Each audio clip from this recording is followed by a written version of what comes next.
Hey guys, so last night I got an early screening of Moonlight. By early screening, again, I mean in the UK. I believe, I don't think it's an early screening for people who are in the US, but whatever.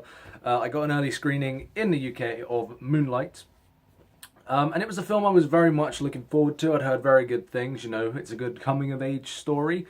And it seemed a bit like what Boyhood should, could have, would have been. And watching the movie, it is what Boyhood should, could, would have been. Because I'm not a fan of Boyhood. I mean, I watched it, I appreciated it, I respected it as a movie, but it wasn't an amazing film to me. It didn't really grip me, I found it boring.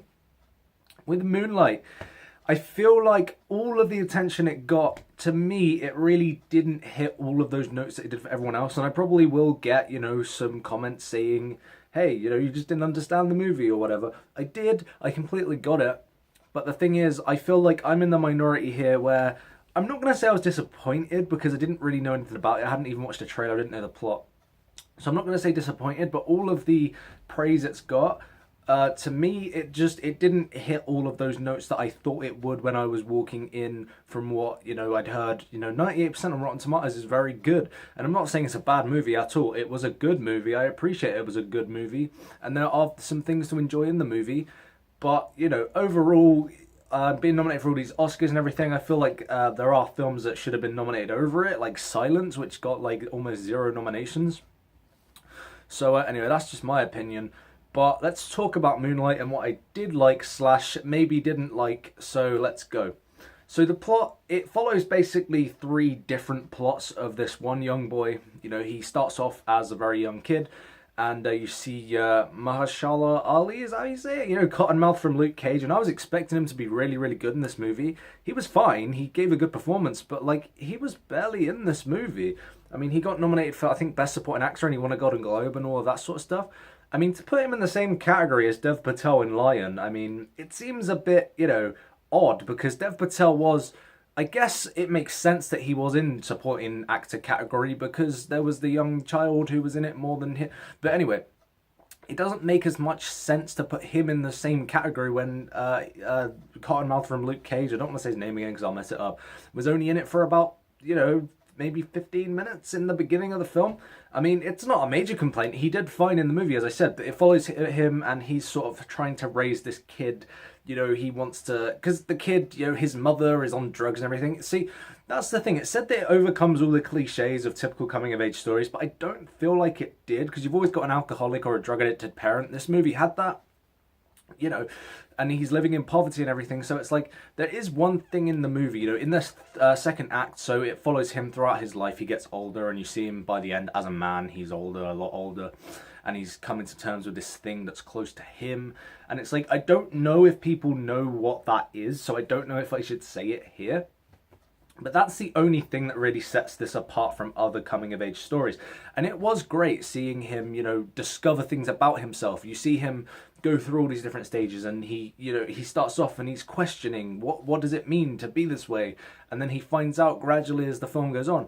And that was great. I really enjoyed seeing all of those moments. I mean, I felt like it sort of, the third act sort of fell apart a little, because I like dialogue in a movie, but there was so much in this movie, and a lot of it was just this one guy being silent, or a lot of it was just talking, and that is absolutely fine. Some of those scenes are very interesting, but not a lot more happens in the film. And, I think the second act is the act that I enjoyed more, when he's sort of in between being a man and a child. That whole section there was very, very good. And all three actors that played Chiron in this movie, that's the character's name, by the way, if you didn't know, all three actors who play him do a very, very good job. I mean, all the performance in this is great. Naomi Harris plays the drug-addicted mother who... like I said, it's a bit of a cliche to put that in the movie, but it's fine. She did so well in this film. It really felt like she was a real character, and a lot of this film feels like you are there watching something real rather than seeing a film, which I do like. The shots are great. The cinematography is really good. The very first shot is Mahershala Ali. I guess I'll just keep calling them Cottonmouth because I can't pronounce it. But the first shot, you see him getting out of his car and the camera goes round, and it does that a few times, and I really like that shot, and it looked really good in the film. But what I'm saying is, I didn't dislike the film. I know it feels like maybe I've trashed the movie, and I really haven't, because I did enjoy it for what it was. But what it feels like is something that's not completely original like what I was expecting. I mean, the certain plot point in this film is something we haven't really discovered, especially with, you know, an all-black cast and everything, and that was great. I mean, we've never really seen that happen in this sort of setting, so that was really good, and I really liked seeing that progression. But I just felt like there would be a bit more, it would have a bit more of an emotional punch, because it didn't hit me in the feels. I mean, I saw Trainspotting 2 for the second time on the same day, and I'm going to say that that film hit me more in the feels than Moonlight did. And, you know, it's not a bad thing. I just think that that movie, you know, is a bit more emotional and a bit more, it does a bit more for me than Moonlight did.